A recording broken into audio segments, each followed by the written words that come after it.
Alassane Ouattara prépare activement la guerre contre le Mali. Alassane Ouattara est un homme pressé.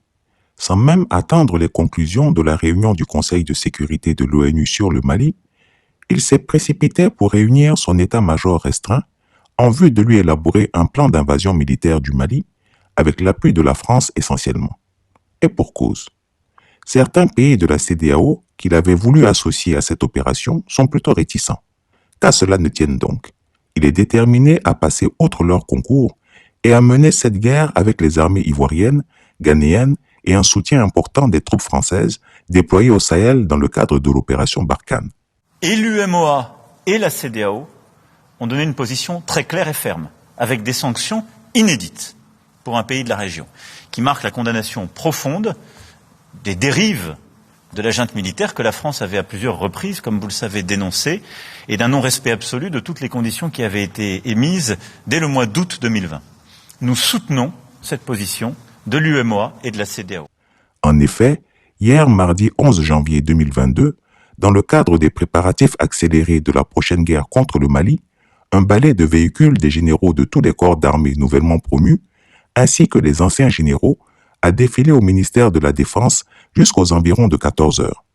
Regroupés autour de Téné Birahima Ouattara dit Lafiole, ils se sont activés à examiner la situation sur le terrain et à mettre sur le tapis les diverses options opérationnelles qui peuvent être retenues en cas de guerre rapide pour surprendre les forces maliennes que l'on estime désorganisées et pas encore en posture de faire face à une offensive éclair. Visiblement, tous s'étaient concentrés et malgré leur réticence, ils étaient contraints de fournir des options au chef suprême des armées.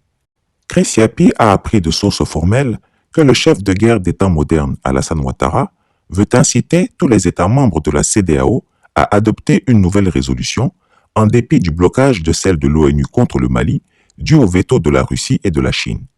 Pour lui, il faut tordre le bras au colonel Assimi Goïta, président de la transition malienne, afin d'organiser une élection présidentielle dans un délai de 75 jours maximum, soit à la mi-mars 2022. Faute de quoi, il devrait s'attendre au déclenchement des hostilités. Du côté de la Côte d'Ivoire, cette opération a été confiée aux deux officiers des plus fidèles parmi les fidèles.